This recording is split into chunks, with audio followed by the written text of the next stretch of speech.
Good morning, good morning. That's the only words I know of that song, so it will have to end there.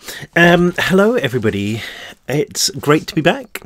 We are kind of coming up for halfway through Death Sentence and therefore halfway through the Escape from Furnace series. It's been quite a ride so far. Alex is inside the kind of medical facilities at the bottom of Furnace Penitentiary, deep beneath the ground. He is now a fully fledged black suit. He has undergone the physical transformation. He has the silver eyes. His brain has been pummeled into believing the Warden's kind of propaganda and spiel, and he even has his own black suit, and he is honestly feeling pretty good about it all. He is now learning a little bit more about where the nectar comes from, although the Warden says, you know, he doesn't know exactly. But the Warden has just told Alex that the nectar was created at the beginning, or, you know, sometime during the Second World War, and the Warden was there at the time, which, you know, is kind of going on for 100 years now. So something very weird is going on, because the Warden doesn't look that old, although, you know, obviously, given the Warden's face, he doesn't really look 100% human anyway. But Alex is like, whoa, 100 years? Let's see about that. So the next chapter is called Truth. The one after this, I think, is one of my favourite chapters again. So we will get to that one today. Brace yourselves. Make sure I haven't got any porridge on my face, because I just had my porridge for breakfast. Oh my goodness, what am I going to do with this? Anyway, Truth. I don't believe you, I said, when I remembered how to speak. It can't be. But it is, the Warden replied, without missing a beat. There is no need for lies and exaggeration when the nectar is involved. He began to walk again, and my silent bubble of shock burst, letting the chaos of the room back in. I drew back as the creature that had once been Gary stretched out a hand towards me, trying to hear past its nightmare screams to keep hold of my scattered thoughts. The Warden looked old. Yes, but not old enough to have fought in the Second World War. It would have meant he'd been alive for almost a century. You, more than most, should know what it is like to have the nectar inside you, the Warden went on. Know how it changes you, how it improves you. How does it feel knowing you will live far longer now than you ever could have dreamed? I tried to get my head around the thought, but it was impossible. He was right. I had all the evidence I needed to believe him. The nectar had completely changed my body after all. It had let me shrug off wounds that would have killed a normal person, and it had obviously kept the Warden and the Weezers alive for far longer than they had any right to be. Maybe it would make me immortal as well as invulnerable. I smiled at the thought, my shark's grin imitated by the Warden. And yet the itch still ground itself against the back of my head. The thought that something here wasn't right. Alfred Furnace discovered a way to harness the nightmares of war, the anger and the hatred of the soldiers, the Warden continued as he strolled further into the madhouse. He was experimenting on troops, ones who had been injured and those driven insane. You saw this in your dreams too, did you not?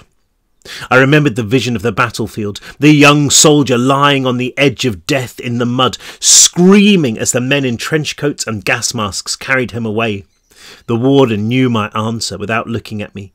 He found something in the weakest men, in those who feared death the most. He found something inside them. The nectar, I said. I didn't understand anything that the Warden was saying, but the truth of it sat in my gut. It swam in my veins. It was the essence of the nectar, the Warden corrected. The darkness that lies at the heart of it. Dr. Furnace realized he could take that darkness and replicate it artificially, and that's what led to the nectar. The further we walked into the room, and the deeper the Warden progressed into his story, the greater the horrors around me became. It was as if his words were so terrible that they morphed the world around us, turning it into a hideous parody of itself, Past the operating table, half hidden by a stained screen, was another huge cage, this one occupied by 2 rats who tore at what might once have been a limb. Just a few scraps of flesh on dirty bone. Beyond them, on the other side of the room, a Weezer sat on a wooden chair, picking the filth from its gloves. It didn't seem to notice us as we passed, but the figure still made me so nervous that it took a moment for me to realise that the Warden was talking. His moment of triumph came when he discovered what happened to the human body when the artificial nectar was introduced. It stripped away all of the weaknesses that plagued the mind. It transformed his subjects into killers, true soldiers, without fear and without remorse, without any emotion, save those from which the nectar was derived: anger, cruelty, excuse me, I have a cough, and hatred. The Warden's speech was growing louder and faster with every word, as though he could barely contain his excitement. And with the weakness of the mind now under control, the body could become what it was truly meant to be, could grow to the size and strength that nature intended it, with a little help from the knife, of course. Thanks to Alfred Furnace, mere mortals, those pathetic souls known as men, could become gods. He aimed the last word at another cluster of cages piled high against the wall to my right. These all stood empty apart from one, where yet another body pleaded back at me with dead eyes, one silver and the other brown. Not that there weren't sacrifices to be made, the Warden said, once again coming to a halt. He locked eyes with the corpse. Dr. Furnace soon discovered that the adult body couldn't cope with the nectar or the surgery. The cells only lasted so long before they literally disintegrated. Only a young body, one that hadn't fully matured, had the strength to recover. And excuse me, I should probably stop smoking. And even then, there were those whose bodies rejected the nectar, who died on the operating table. Or who became rats, I added. That's right, because there is a fine line between erasing people's mental weaknesses, their emotions, and wiping out every last trace of humanity. Too little nectar and they die from the surgery. Too much and they become monsters. Dr. Furnace thought he could find the right balance in time to win the war, but by the time he had perfected the nectar, the Allies had taken Berlin, and he was forced to flee. Flee? I said, suddenly realising what the Warden was saying. Because he was a war criminal. A Nazi war criminal, right? I could sense the anger charging up inside the Warden, his entire body seeming to swell. But he took a deep breath and the tension dissipated. Dr. Furnace was a genius. He managed to do what nature could not. He created a race of beings far superior to humankind. Soldiers who could fight without fear, without pain, without pity. But nothing, the Warden spat back. Do you know what it's like to throw yourself into battle, knowing that you are going to die? To see your friends, excuse me, this is a terrible cough, to see your friends fall by your feet, their heads split wide open or blown to mist by a mortar shell. Do you? He swung around, grabbing my face in his hand before I could turn away. In his eyes I saw his words take life, becoming visions of pain and fear and violence that poured into my head. I fought him, but his grip was too strong, and I was forced to relive his horror as he spoke. I do. I was there in the mud and the excrement and the blood, with a gun that wouldn't fire because my hands were too cramped to pull the trigger, with a uniform too tight to let me run, with bullets screaming towards me from friend and foe because nobody could see what they were supposed to be shooting at, with the sky opening and bombs falling from it like God-crushing insects, with darkness all around us so deep, so endless that we might as well have been blind or dead, and the pain when you're hit, when you feel that sliver of red-hot metal metal puncture your guts and set fire to your insides, knowing you can't go on, and you can't go back because your own men will cut your throat for cowardice, knowing that you're going to die with your face trampled into the dirt, so far from home, so far from everything you know. He let go of my chin, and I snapped my head away, reeling as the last of the images bled from my mind. I was your age when I was forced into war, he went on, his tone softer. I would have died of this cough were it not for Dr. Furness. He showed me what it was like to feel no fear, to be a creature of pure power, of unlimited strength. If he'd been allowed to carry on his work, then terror would have become a thing of the past. War, too, for that matter, because when the strong inevitably overcome the weak, and the powerless are scrubbed from the face of the earth, then who will be left to fight? He set off, entering the final third of the room, and I followed, part of me terrified of hearing the rest of his story, part of me desperate to know what happened next. After the war, Dr. Furness came to this country. We all did, and we found a way to carry on his work, continue our research into the nectar. But why here? I asked, somehow managing to find the words. Why a prism? Why do you think?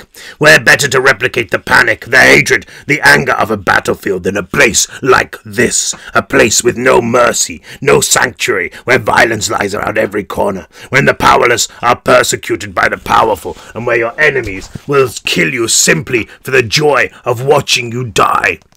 Although for many years we tried to accomplish our goals by various means, there was no way of accessing the numbers we needed and the ages that were so vital. But eventually, when your government finally saw that liberalism was no way to run a country and Furness Penitentiary opened its doors, we had an unlimited number of subjects to work on with absolute immunity. I felt the room start to spin again, and I closed my eyes for a moment to recover my balance. I couldn't believe what I was hearing, yet what else could explain everything that I'd seen here and everything that had been done to me?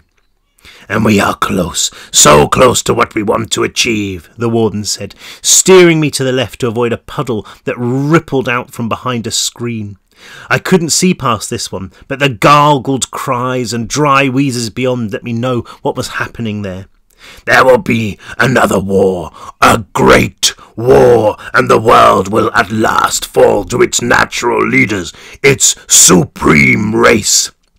Survival of the strongest, and a total annihilation of the weak. And you, my friend, you will have the honor of being on the winning side. You will have a place in the new fatherland. The warden spoke the last sentence with a pride that seemed to explode from his every pore, and it was impossible not to be roused by it.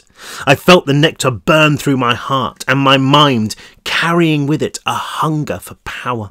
I could be one of the chosen few, part of a new race that would scour humanity of everything that stopped it reaching its full potential. Nothing would stand in our way. And yet as soon as that rush of euphoria passed, it left a stain behind it, like the slime trail that follows a slug. It was almost as if there was something wrong with what the warden was saying, but how could there be? What could be wrong with a world in which weakness did not exist? Still, the feeling persisted, a familiar churning in my gut that I couldn't quite place. As the warden led the way towards a door at the far end of the room, I saw a fleeting image of the boy I used to be, robbing a house. With it came the rush of easy money, followed by the guilt over what I'd done, the latter quickly buried out of sight. I didn't know why, but I was feeling the same thing now, a sickening combination of sweet and sour. The warden had to flick a chunk of something red and wet from the door handle before wrenching open the huge iron portal. But for every soldier like you, every child of Furnace who has a place in the new world," he went on, walking into another tunnel carved into the rock, "there must necessarily be those left behind. The nectar does not work on everybody. It seems that some genetic codes are resistant to the darkness inside it, no matter how much you give them. These unfortunate souls can play no part in the war that will follow." I wondered why he was telling me this, but then I heard shouts from up ahead, an accent that I recognised, and suddenly it became clear. The itch in my skull became a stabbing pain, and I faltered, bracing a hand on the wall. The warden heard my ragged breathing and stopped, his smile sliding from his face for an instant before he remembered to pull it back up. "Is something wrong?" he asked, and I knew from his tone that there was only one answer I could safely give. "No, I'm fine," I said. "It's just a lot to take in."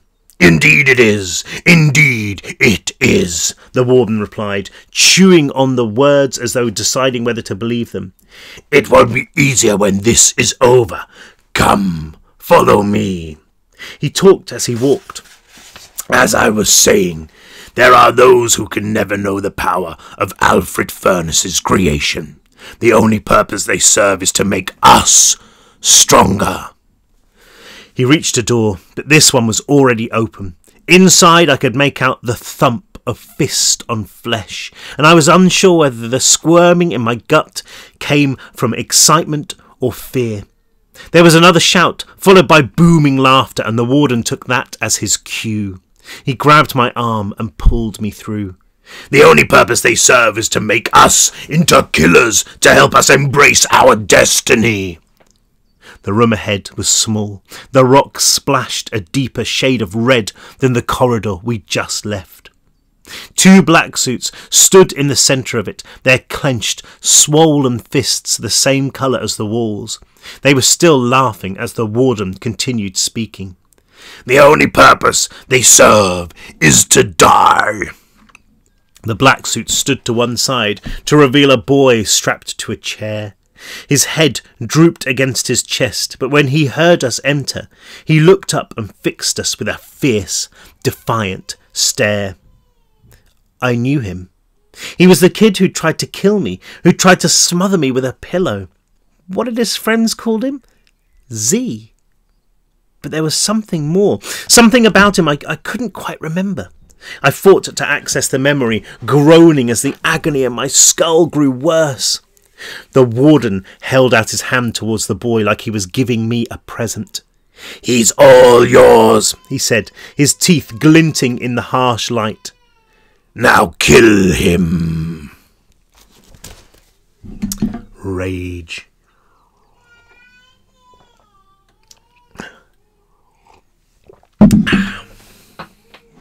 I didn't move.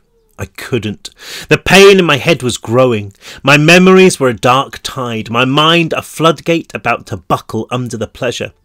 "Did you hear me?" the warden said, his voice as sharp and cold as a knife edge. "Kill him!"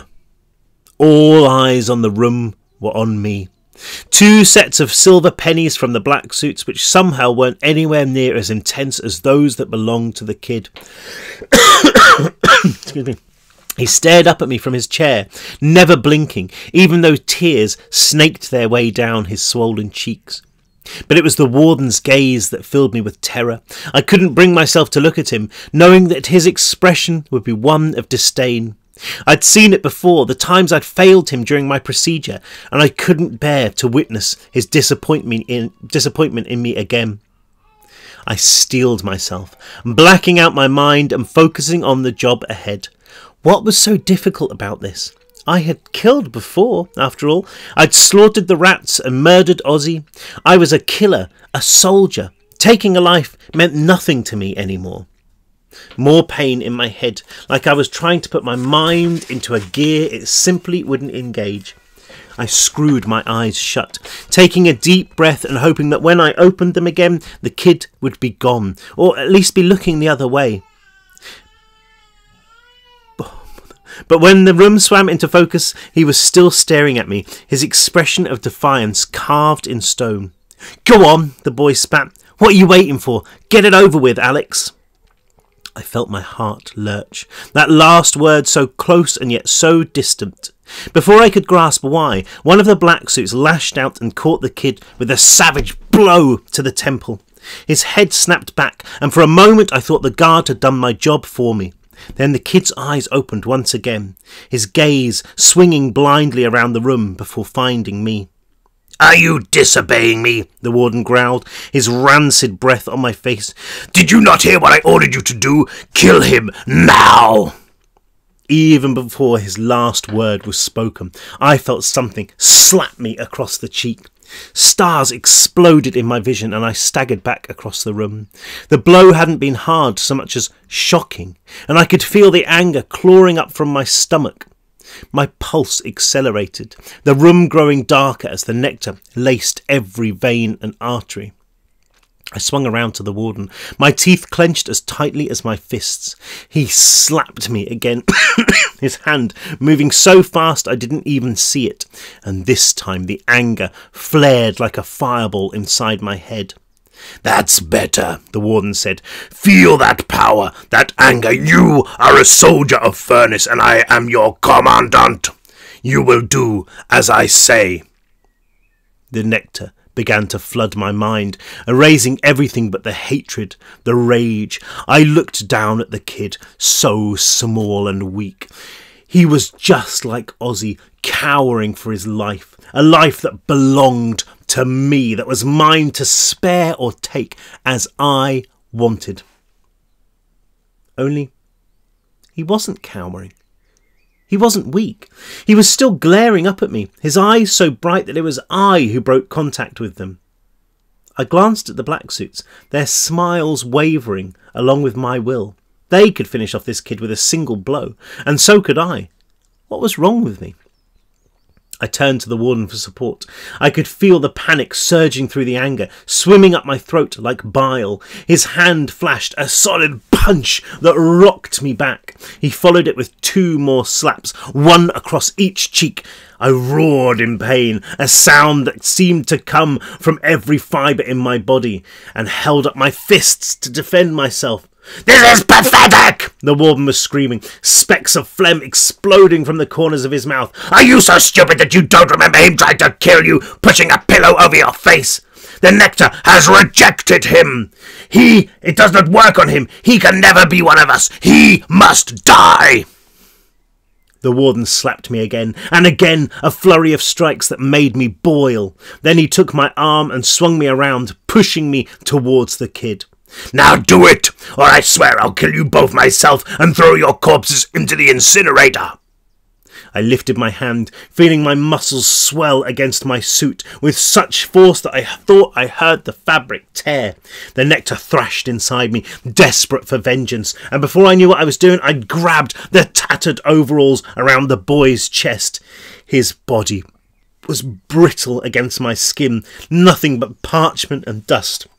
How could he die when he wasn't even properly alive?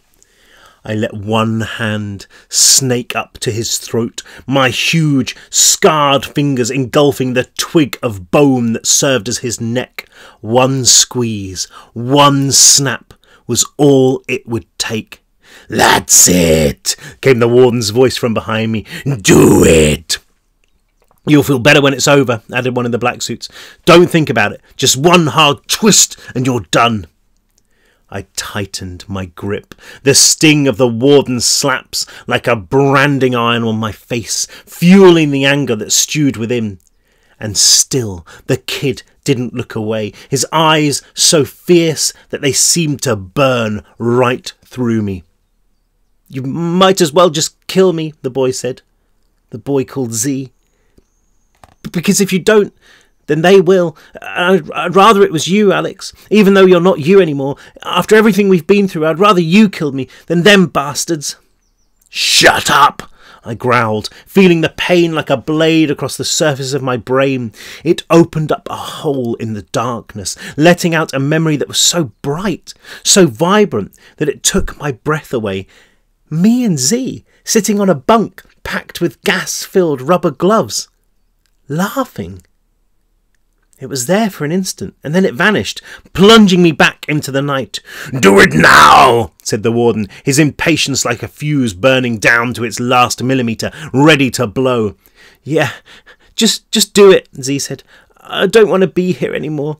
There is no way out except this way. You did it for Donovan. Now do it for me, Alex. Do it for me. Let me go home." He thrust his head forward, pressing his throat against my hand, his eyes never leaving mine. I could feel his pulse against my palm, soft and fast, like a bird's. "Just let me go home." Home. I didn't even know what the word meant, but again the knife drew across my mind, freeing the memories imprisoned within. I saw the pair of us jumping into a river, saw us climbing a chimney, saw the glint of sunlight above us, and suddenly there were words in my head, words that I knew have nothing to do with the Warden. "All for one."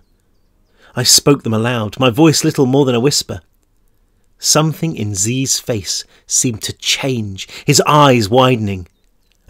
And let's get the hell out of here, Alex," he mouthed, so quietly that even I couldn't hear him. But I knew what he meant. I remembered us saying it before. Gradually, the nectar was ebbing away, sluiced from my mind to reveal the memories beneath. Donovan, Monty, my mum and dad, and... "My name," I said, loosening the grip around Z's throat. "I remember my name." "You have no name!" the Warden shrieked, his voice deafening in the small room. He spun me around, and this time it was his hand on my throat, his grip like a vice. "You never had one. You didn't exist until I made you. You belong to me." He raised his other hand as if to slap me, but before he could, I snapped up my hand and caught his wrist. I looked him in the eye, and this time all I saw were two watery pupils that blinked at me in shock. "My name is Alex Sawyer," I hissed. The Warden opened his mouth, but before anything could come out of it, my fist connected with his nose. I let go of him, and he staggered back, blood the colour of tar spraying from between the fingers he held up to his face. I followed with an uppercut to his stomach, sending him crashing down onto the stone. The black suits were on me before I could turn around, a giant hand on the back of my head, slamming me into the wall. I felt something inside my face crack, but I'd been in this situation before, and I knew how to handle the pain. The nectar pumped back into my heart, into my head, only this time it was on my side, the anger giving me strength. Bracing my hands on the stone, I pushed back as hard as I could. The guards were caught off balance, stumbling across the room. I turned in time to see Z stick out a foot, sending one of the suits somersaulting into the far corner. The other swung his head around to see what had happened, and when he looked back at me, all he saw was my elbow. It caught him in the throat. With a blow so solid I could feel the tremors travel through my spine.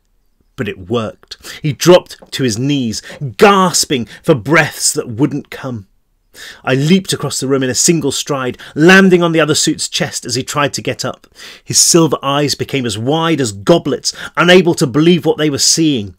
Then they faded to a dull grey as I snapped his head around. "You were right," I said, getting to my feet. One hard twist. "Oh, Jesus! Oh, Jesus! Oh, Jesus!" I heard Z's chant, and, remembering that he was there, ran to his chair and unfastened the straps that held him. He staggered to his feet, never taking his eyes off me. "Oh, Jesus, Alex! What have they done to you?" I looked at the dead black suit in the corner, then at the dying one by my feet, and finally at the Warden, who was leaving a dark trail behind him as he crawled towards the open door. Then I looked at my hands, stained red. "They've given me what I need," I said, grinning. "They've given us what we need to get out of here." Even past the bruises, I could see Z's smile blossom. He ran forward and wrapped his arms around me, his head now only reaching my chest. Then he sprang back, shaking his hands like they'd been stung. "Man, you're burning up," he said. Yeah, I replied. I was about to add more when I saw the warden pull something from his jacket. Too late, I noticed the square box he was holding with a panic button at its centre. He turned and glared up at me, his face curling into a sneer. Then he pressed down with his thumb, and a siren blasted into the room. "Lock down," said Z, the deafening klaxon, turning his shout to a whisper. "What do we do?" I looked once again at the carnage inside the room, then grabbed Z's arm and dragged him towards the door. We run. Yay! Okay, so it's on like Donkey Kong, as they say. We are about to enter the second half of the book when all hell breaks loose. We will leave it there today because that's half an hour exactly. I hope you've enjoyed that. It's one of my favourite chapters to write. I had goosebumps just reading it out just in that moment when Alex is like, "I remember my name. My name is Alex Sawyer." And he's like, "You know what? Ah!" and that moment when he punches the warden, just be like, going through 2.5 books without anybody punching the warden was so hard, and then that moment was so cathartic. It was like, you know what? He's just punched the warden in the face, and it's brilliant. I love it. I shouldn't say that about my own book, but that bit is brilliant. I really enjoy that. So, can Alex and Z and whoever else get out of Furnace Penitentiary? We are about to find out.